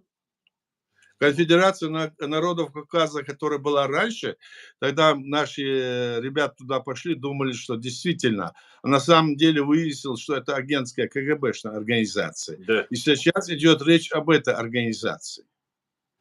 Так совершенно. что он ничего никуда не направит, и ничего не сделает, и нечего вот эти вещи говорить. Но они будут говорить, там, их постоянно подпитывают здесь, на каждом углу, там, они себя выступают, и разные блогеры, которые с ними вот эту разговоры ведут, понятно, мы понимаем, с кем они ведут, и что это за блогеры. Никакой вопрос не задавая, конкретный, кто ты, что ты, они, значит, и начинают проводить прорусскую, практически прокремлевскую политику. В то же время говорят, что они там справедливы и законны, и все такое-то вещи они говорят. Но на самом деле-то этого нет. Эти люди стояли всегда против нас. Еще в 91-м, 2-м, 3-х годах они были против нас. А когда сложное все время, они уходили и в Москве прятались. Мы это знаем хорошо. Посмотрите, поднимите книги, которые написаны нашими политиками, разным нашим политическим деятелям, другие. Спросите у них. Они все прекрасно этих людей знают. И Закаева хорошо знают, и этого знают, и других там знают. Всех знают. Им было сказано, прекратите это дело, не лезьте в это дело, и нет. Нет, они, видимо, не могут это не делать. Они, как говорил наш первый президент, они отрабатывают то, что должны отрабатывать. А за что они отрабатывают, это понятно. Мгм. Аят, вот сейчас была вот ситуация, когда 2 года назад, 3 года назад, когда 2 года назад, наверное, будет точнее, нам один деятель из Лондона рассказывал, что в Европе живет 300 тысяч чеченцев, и якобы чуть ли не все 300 тысяч он готов поставить под ружье, и потом он оказался в Украине, и вот мы столько времени потеряли, столько сделано против того, чтобы чеченский народ и его легитимные законные представители не стали напрямую общаться с Украиной. И вот сейчас то, что пишет Мустанг, если такое говорил Кутаев, это тоже получается, что как раз искать, и в Грузии есть своя агентура российская, и вот они между собой начинают какие-то такие качели, и чтобы показать, что вот смотрите, мы готовы прийти на помощь, и таким образом фактически уничтожить это протестное настроение, заслав туда, ну, каких-нибудь там, я не знаю, а, исламистов, террористов или кого-нибудь под этим видом кого-нибудь. Возможно такое? Ну, здесь это понятно, а как раз так об этом и идет речь. Вот эти агенты влияния российские, кремлевские или имперские, они и этого Путина кинут, если надо. Они готовы лишь бы там себя сохранить. Но то, если другой придет, на другой стороне будет, на этой стороне будет. Это понятно, эти агенты Мгм. влияния такие. Действительно, они есть и у нас, они есть и в других странах, в любой стране возьми, потому что эта империя столько расплодила, еще Совет Союз столько расплодил вот этих агентов по всему миру, они везде сидят там. Везде сидят, пока что им не дали команду, они не выступают. Вот видишь, они потихоньку вылазят, начинают что-то делать, какие-то Да. конференции проводят. собираются там, то ли это в европейской стране, то ли это здесь, в Украине. И вот там они ведут из себя такой, какие-то, ну, я имею в виду наши, к примеру, как будто б они, ну, такие вот, болеющие душой за нашу страну, за нашу, скажем, власть, и как бы из себя выдавая именно за счет того, что они себя выдают за власть. А на каком основании эти люди себя выдали за властью нашего государства? На каком? Пускай эти люди скажут, на каком. Они не говорят это. А те, которые с ними вот это все обсуждают и говорят, к сожалению, сидят многие, не понимают, видимо, они не понимают, с кем они дело. Мы говорим, кто и что. У нас есть не то, что у нас есть, у них есть все документы, которые они принимали, все, которые они принимали, из которых видно, что они работают на Крым. Вот о чем речь идет. И никто ничего не говорит. Значит, сегодня ситуация такая, что пока еще вот эта ось зла, так скажем, да, Китай, Северная Корея, Иран и Россия, она еще имеет какие-то свои там возможности вот эти вот свои дела проворачивать и в этих странах, во всех странах. Поэтому мы должны это понимать, с кем мы имеем дело, и в этом направлении действовать тоже противодействием, разоблачать их и говорить, кто есть кто. Ну, давайте думать, давайте смотреть, как нам быть в этой ситуации. Мы же не можем, скажем, люди, которые фактически, можно сказать, ведут себя как воры, там, украли наши вещи, украли наше государство, заявляют, что они вместо нас, они говорят, и вот начинают там везде и всюду поливать нас грязью, что это не должно было быть, это неправильно. То они раньше выступали за нас, вот эти люди, так? Вот говорили, это то плохо говорили.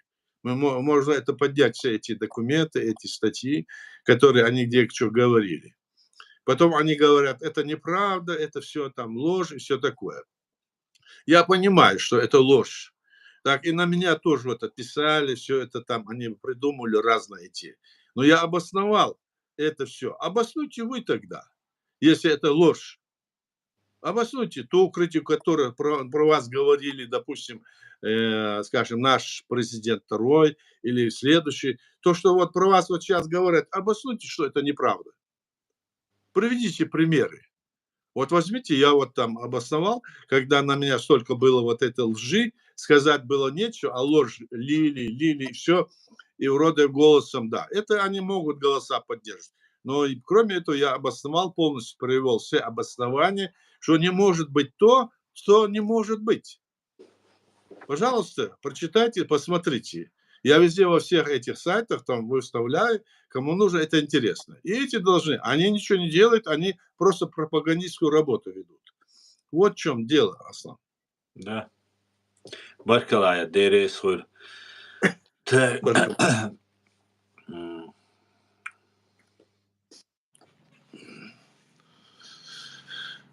Так, есть еще вопросы? Мустанг, этот вопрос надо ему задавать. Я не знаю. Тут Мустанг спрашивает, а почему Закаев говорит о черном флаге и Ичкерии 92-го года Конституции? Почему он говорит? А почему? А почему мы должны с ним говорить? Кто он такой? Он в 2007 году заявил, что он больше не подчиняется президенту и ушел в отставку. С этого момента он кто? Его президент принял, значит, сделал министром или вице-премьером, а он заявил, что он больше не подчиняется, ушел. Он частное лицо.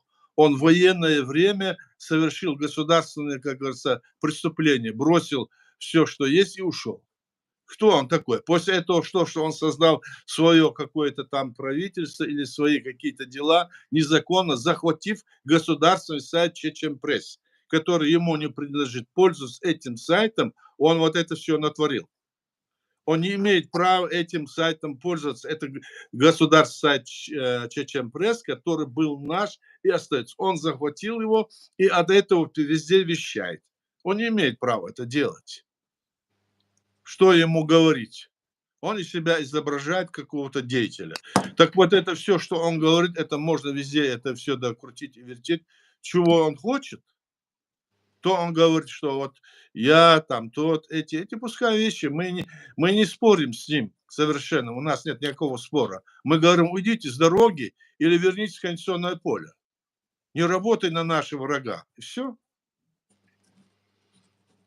Вот смотри, здесь вот Мустанг пишет, и у них задача такая, они, ну, то демократы были, то сперва они против Доки, они были демократы, потом они стали такими радикалами, теперь потом опять демократами стали, потом сейчас опять вернуться хотят к вот этому черному флагу и так далее. Вот здесь то, что пишет Мустанг, говорит, что они там поднять черный флаг на государственный уровень и так далее. Дело в том, что сейчас в Сирии успехи пошли, у прокси-армии, прокси-группы Турции, в Украине формируется уже достаточно людей у нас, и которые тоже изъявляют желание пойти в Чечню, там, освободить Чечню от Кадырова и так далее. И все сейчас потихонечку, и Турция в этом поддерживает, она как бы не против этого, потому что вот те люди, которые находятся сейчас в Сирии, хоть они могут называть себя сколько угодно независимыми там и так далее, но на самом деле, если не давать оружие, не давать денег, то вся твоя боевая деятельность, она заканчивается. Вот, как это будет выглядеть? Сейчас вот и есть религиозные разные сейчас блогеры появились, которые начинают, на меня, на вещи говорить там. А есть в Турции разные блогеры, которые вот долго молчали и вот сейчас активизировались и начинают говорить, что, там, ну, раз не хочу сейчас даже повторять, ну, бред говорят, которые молчали они долгое время, сейчас по команде опять запустили. А, Возможно ли, что они все-таки пойдут? И в Чечне ожидают, говорят, сейчас интернет хотят отключить, ждут, что эти могут прийти там туда-сюда, там вот такая вот каша как бы А, намечается. Я Что? понял, о чем ты говоришь. Мгм. Единственное, что я скажу, наш путь, он обозначен нашим народом. Мы создали свое государство в рамках международного права. Мы за него, значит, положили немало жизней, и Мгм. наше государство, война против нашего государства была только лишь по той причине, что Мгм. Россия, тогда вот она значит, решила напасть на нашу республику, потому что она планировала, начав от нашей республики, захватив ее, захватить все бывшие территории, которые были на постсоветском пространстве. Мы создали свое государство. И у нас есть международное право, у нас есть своя конституция, у нас есть своя декларация. От этого пути мы не можем уйти. И Мгм. никто не должен нам диктовать, на какой основе, там, религиозной или другом. Мы не против религии, но мы против того, чтобы религиозные деятели из себя изображали управленцами и делали там религиозное государство, которое наш народ не объявлял. То есть мы не можем это объявлять, не делая, не принеся этот вопрос на суд нашего народа. А какие-нибудь люди там вышли и говорят, мы там, да, дело в том, что мы мусульмане, мы там религиозные люди, кто религиозный, кто другие там разных веры, это ничего не значит в том смысле, что ты должен перед Всевышним отвечать сам один. А делать из этого армию, когда они на нас напали, да, у нас там был джихад, мы выступили против для того, чтобы выгнать нашего врага. И Ага. успешно делали. А сейчас, когда мы находимся в разных территориях, в других государствах, наши люди, наши добровольцы учатся воевать, учатся в современных условиях понять, что это такое, кто это есть. А кто отойдет от нашей линии, от линии, которая была принята нашим народом, они себя будут обозначать как отступниками. И мы об этом много раз говорили. Они будут в Сирии или в другой стране, или в Иране, где угодно. Если они будут отрицать существование, создание нашего государства, они отходят от нашей линии и помогают нашему врагу Кремлю. Да-да. Докэ. Это пособничество будет Кремлю. Однозначно это будет пособие. Мы должны возвратиться и воссоздать наше государство. Деятели, которые говорят, вот мы создадим, там пойдем, никто ничего не создаст, потому что, чтобы что-то создать, нужно из этих почти 200 государств мира, которые распределены между со всем миром, любая из этих стран, их государство должно разрешить тебе дать, создать это государство. Если речь идет о том, что создать Чеченскую республику Ичкерия, как они говорят, или какую-то другую республику на этой территории, которая сегодня оккупирована, то это говорит о том, что они утверждают, что наша территория есть часть России. Мы это не признаем. Мы не подписывали акт о капитуляции, мы нигде не сдавались, наша борьба продолжается, мы говорим, это делать нужно, значит, правовым путем на Западе. Доказывать, обосновывать, аргументировать, показывать остальному миру, что мы должны вот в этом направлении двигаться. Вот о чем речь. Кто бы что ни говорил, если они будут вот эти речи говорить и нам навязывают это все, в конечном итоге мы должны понимать, это куда льется вода, на мельницу нашего врага. И если они это не понимают и оправдывают это религиозными, скажем, обоснования делают, то это все равно не пройдет. Почему? Пожалуйста, вы религиозный человек, пожалуйста, все, что вы там делаете, любой религии, и нашей исламской религии. Но не надо говорить, что вы, значит, там на религиозной основе там государство создадите. Не надо, это не вы должны создавать. Это должен создавать, и создавать это будет наш народ создавать. А до сих пор он создал свое государство, и есть все основания о том, что вот все документы есть. Вот что я хочу сказать по этому поводу. Аслан. Баркалая, Дейресхоль, здесь Зубайр говорит, смешно представить, дезертиры пойдут воевать в Чечню.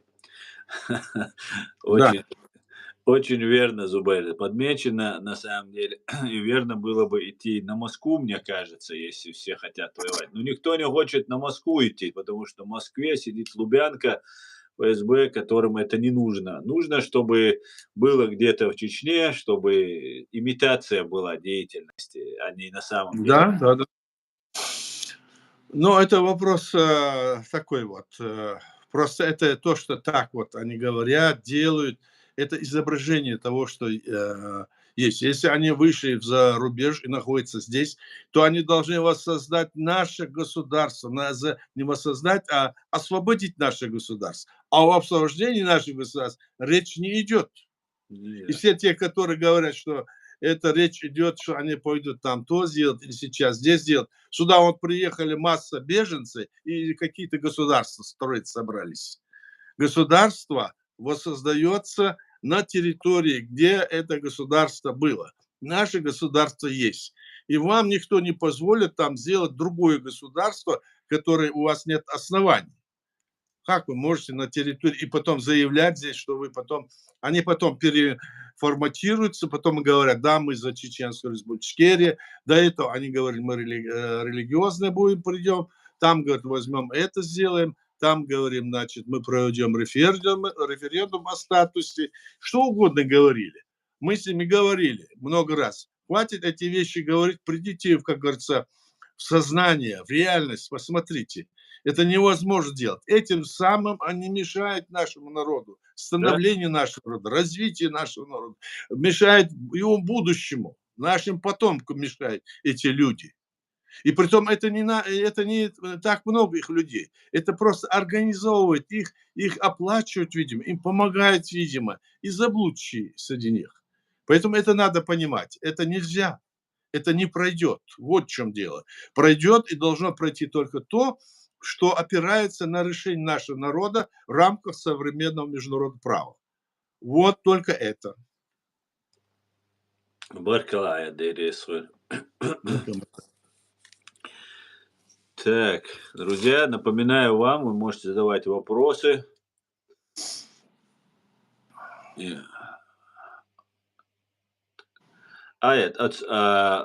Сирия, вот тем, кто в Сирии, в Украине, вот именно молодым ребятам, которым рассказывают, что вот мы сейчас вернемся, даже может быть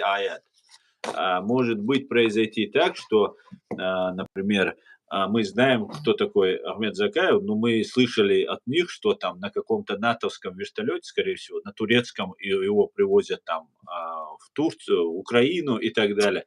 И может произойти так, что из Сирии будут вот эту турецкую армию, которая изображает из себя там радикалов и так далее, будут перебрасывать на вертолетах или на самолетах куда-нибудь, может, в Грузию Ну, перебросят. знаешь, мы за это не можем. Пусть их на космических кораблях даже перебрасывают. Нам до этого дела нет. Это те, кто его перебрасывает, это значит, они пособники этому. Да? Кто это люди? Да, они пособники. Если пособник, то, видимо, если они не разбирались, теперь должны разобраться, в чем дело. Настало время в этом разбираться. И притом этот Трамп сказал, что даже в самих Соединенных Штатах Америки они будут наводить там чистку по этим агентурам. Помнишь, вот было заявление? Да. Соответственно, все друзья, которые являются таковыми, будут и в других странах, будут вот такие требования. Они же, наверное, знают, кто есть кто. Наша задача в том, чтобы мы деоккупировали нашу страну и восстановили нашу легитимную власть, чтобы мы могли жить в сообществе других стран, как демократическое государство, созданное нашим народом. Все остальные разговоры – это разговоры, как говорится, в никуда или в пропасть. Это нам не нужно, нашему народу не нужно. И мы четко это обоснование обозначили, четкое обоснование есть и в наших вот этих документах, есть в нашей Конституции, есть в наших законах.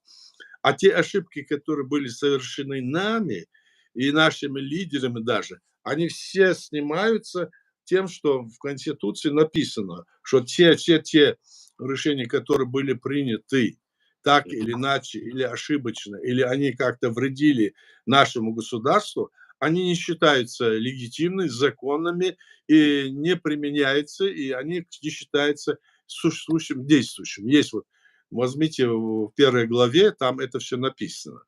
Поэтому мы будем говорить исходить из этого. Могли ошибиться, могли что-то сделать, потому что обманы были, потому что давление были. Но народ это не принимал, такое решение, если даже руководство страны это и принимало. И не было это потом, и эти решения не были закреплены решением нашего парламента.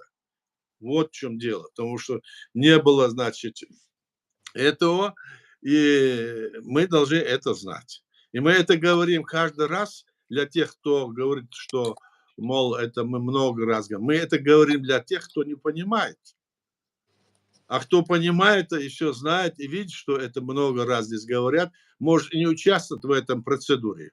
Выйдите, не участвует, кто не хочет. Или задавайте вопросы конкретные, и не сидите там, не вырабатывайте желчь ядовитую. Баркал. Баркалая, Дересуль. Аят, события разворачиваются стремительно везде, и в Грузии, и везде мы видим подвижки разные, и в том числе и в других частях Кавказа. Но самые интересные события, как мы говорили сейчас, в Сирии развиваются быстро, стремительно, точнее. Интересно, не Да, везде, да. стремительно развивается. И Асад, как уже пишут, в осаде. Асад в осаде. До Дамаска, по-моему, 4 километра осталось вот этим бойцам, которые идут, и готовится усиленная оборона Дамаска. Выстоит Аят, как думаете, победят, снесут этот террористический преступный режим или нет? Здесь сказать сейчас, что выставит или не выставит, я бы хотел, чтобы не выставил. Вот что я могу сказать. Все. И Турция здесь им помогает. Раз Турция помогает, и это как раз-таки вот то, что когда они, если придут там и начнут говорить, что это страна их, они, видимо, ее хотят разделить. Израиль, там, Турция или другие, Ливан, они все хотят, видимо, поживиться на этой, как говорится, на этой сходке. Я так думаю. А там видно будет, что они там хотят. Ведь Израилю тоже это полезно, собственно говоря. Говорят, что Израиль даже перехватил иранский самолет, который собирался бомбить вот этих повстанцев, которых все называют террористами, исламистами, каратистами, Да-да-да. что он Потому что они сейчас хотят руками этих людей этот режим свалить, а потом они уже будут там его делить, наверное, между собой. ну вот Израиль, там, Турция, все это там. и А там посмотрим, какая ситуация сложится. Мы сейчас не можем говорить, но, по крайней мере, это против России, против Путина, по крайней мере. Вот в чем дело. Против нашего общего врага. Враг нашего врага на каком-то отрезке времени может быть союзником. Вот как бы они сегодня наши союзники. Ага, Хотя, может получается. быть, и не друзья, хотя, может быть, они не будут нашими друзьями, но на этом этапе это так. Ясно. Именно поэтому, наверное, действует и Израиль, Турция, фактически взаимодействуют, скажем так. Именно Да-да, потому скорее что всего, да. такая, да, ситуационное положение, где союзники. Ясно, интересно. Так, согласен ли Аят, что идея сперва объединить все, чтобы вернуться домой, а потом между собой разберемся, является утопической и абсолютно неверной? Ведь сперва нужно разобраться, кто есть кто. А я А не думаю, надо разбираться, кто есть кто. И так известно, кто есть кто. Мы прекрасно знаем, кто есть кто.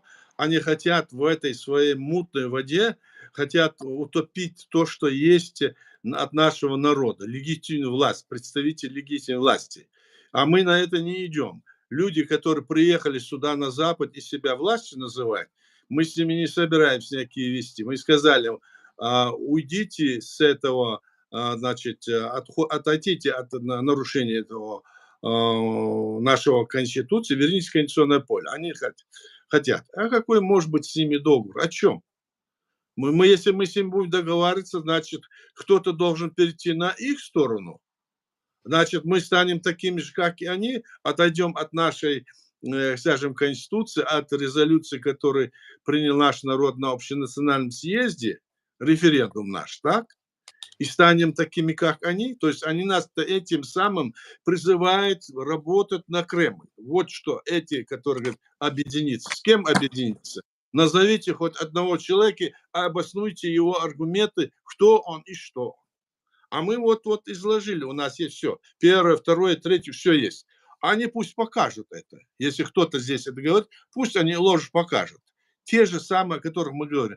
Пусть они покажут вам и всем, и правы мы или нет, это нам сейчас не разбирать. Мы здесь выполняем роль, ту, которая на нас возложена нашим народом, та, которая от власти нашей и, соответственно, международного права. Мы эту функцию ведем, пусть она в усеченной форме, пусть нам сегодня не помогает на Западе, когда они должны были помочь нам в этой работе. А мы видим, что помогает именно тем, кто наши враги, нашему врагу. Они помогают их, скажем, и на территории Украины, и на территории России, и на территории Запада. И везде им идет помощь. Они говорят, вот да, они такие успешные. Они успешные, потому что им всюду подает кто-то какие-то идеи и постоянно, потому что их подпитывает. Их подпитывает деньгами и другими всеми делами, возможностями. Вот что такое. У нас есть основа. Основа что? Это правовая основа, создана нашего государства в рамках современного международного права. Кому это нравится или не нравится, я не знаю. Если не нравится, не слушайте. Вот наша основа. Но мы это должны знать все. Другого хода нет. Это надо понять и сказать, что если мы от этого отойдем, но в итоге мы окажемся во всей этой мутке, которые здесь и на Ближнем Востоке раскручиваются, и которые могут потом принести нам туда, и потом на основании того, что это принесем мы туда, вот эту религиозную, вот эту бучу, которую хотят устроить. И тогда Москва и другие какие-то страны могут, если Москва сохранится, а она сохранится еще, потому что Запад не хочет ее разрушать, бывало. эту страну, территорию, они забомбят нашу республику, и всех наших людей, сколько можем, выселят, а туда поселят всех русских или русскоязычных, чтобы мы потом никогда туда не возвращались. Мы этого хотим добиться. Мы должны это понимать, что это так. Именно этой цели ставят вот эти все разговоры, которые говорят, что надо там пойти то-то построить, другое. Да пойдите постройте где-нибудь на другой территории свое государство, если вы хотите. Пусть назовите ее как хотите. Но на нашей территории наш народ вам не даст это. Мы вам заявляем, допустим, мы как представители власти нашего государства находимся на Западе, пусть мы в усеченной форме, как я говорю, но мы стоим на этих платформах, и мы эту власть, эту основу никому не отдаем и не отдадим. Хотя такие попытки здесь есть и были. Поэтому мы говорим, давайте действовать таким образом, чтобы все вот наши люди, молодежь, которая там сейчас пойдет, допустим, туда, в Сирию, не надо туда идти. Не надо туда идти, еще раз говорю. Наша легитимная власть говорит, что это не нужно делать.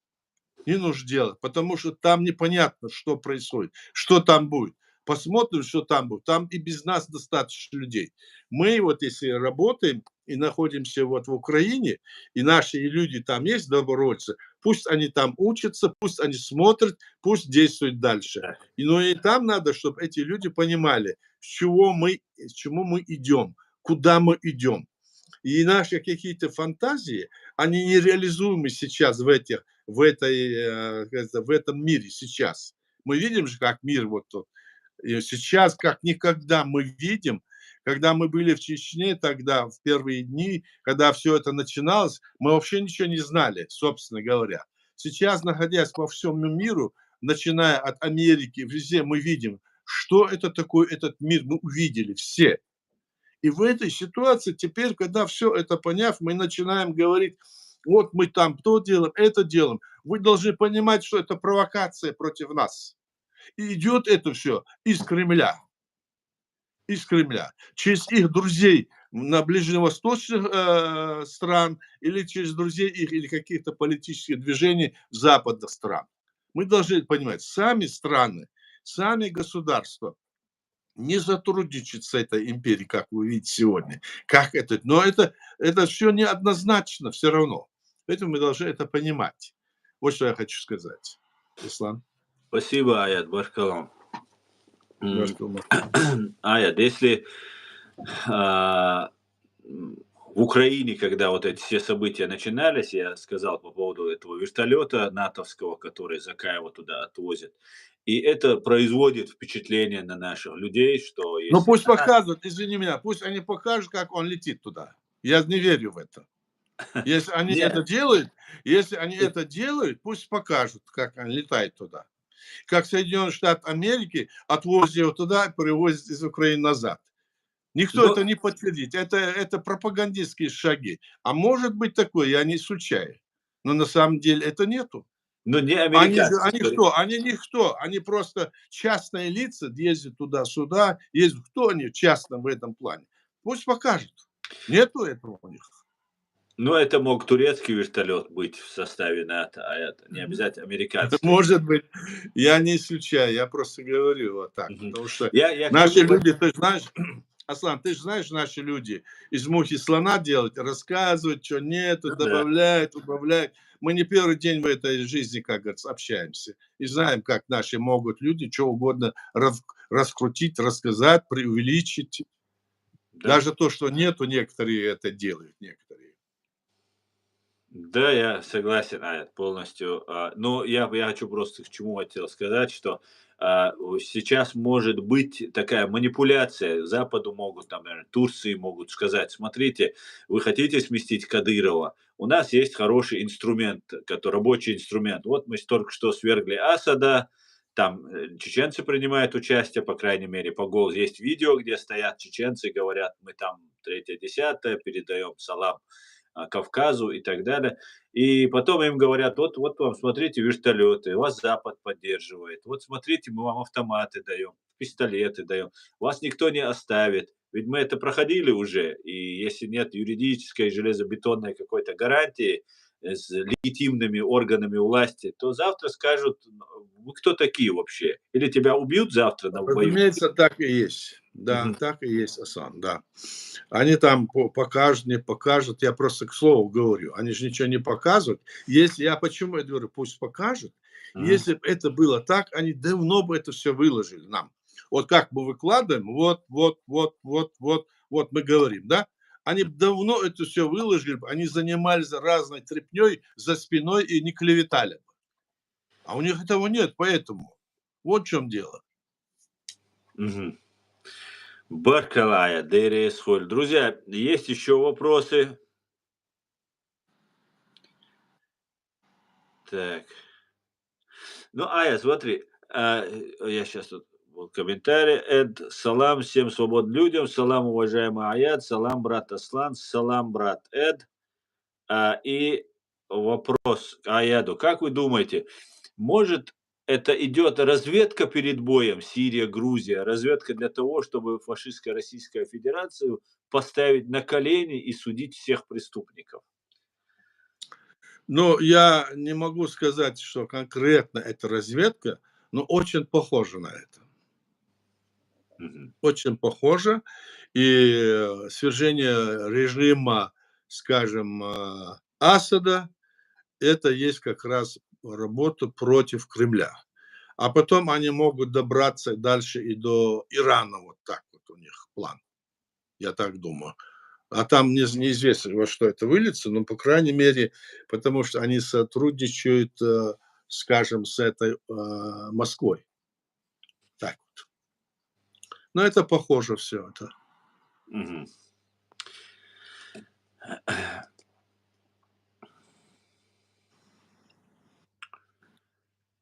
Так, ну, вопрос, Аят, я вам адресую. Как думаете, если Ичкерия будет свободной, сколько процентов людей будет готовы вернуться с Европы домой, то есть в Ичкерию? Ну, я не знаю, сколько процентов, да, не обязательно возвращаться. Мы и знаем, что наши территории там. Мы придем, если, я так думаю, что большинство. Мгм. Молодежь, которая здесь учится, будет там и здесь. Нам нужно общее развитие и там быть, и здесь быть. То есть мы как-то во всем мире были замкнуты, как в этом, как, ну, скажем, в каком-то загоне, сидели многие десятки лет и ничего не знали. А сейчас наши люди должны и учиться, и развиваться, и в научно-техническом прогрессе участвовать, так? И в культурном, и во всех отношениях. И в то же время это нужно для нашей республики, нужно для нашего народа. Если даже там у нас будет вот так вот, допустим, половина, если даже вернется, да, то остальная половина, которая там есть наших людей, надо направлять, чтобы они учились в разных странах передовых, чтобы они получали образование и возвращались. Вот что нам нужно. А государство и все, что у нас есть, в принципе, на основу они будут там ну, сохраняться и развиваться. Люди свободно могут передвигаться по всему миру. Вот так думаю. Ну да, еще будет, если у нас безвизовый режим открыто, я думаю, это не будет. Да, да, да, да. Сейчас уже мир открылся. Конечно. Так, друзья, есть еще вопросы? Аят, мы уже 2 часа в эфире. Если больше нет вопросов, я предлагаю завершить наш сегодняшний стрим. Если у тебя есть Хорошо. что У сказать. меня нет, у меня нет вопроса, я могу ответить только. Ну, тогда давайте, если больше нечего сказать, закончим наш сегодняшний стрим. Аят, Дерейс Хуйль. Давай. Спасибо всем, кто смотрел, поддерживал. Аят, Дерейс Хуйль. Было очень интересно, как обычно, и все Баркал, честно и объективно. Спасибо большое. баркал, адеки. Адикюр, Машуэр. Всего хорошего. Давай. До свидания, друзья.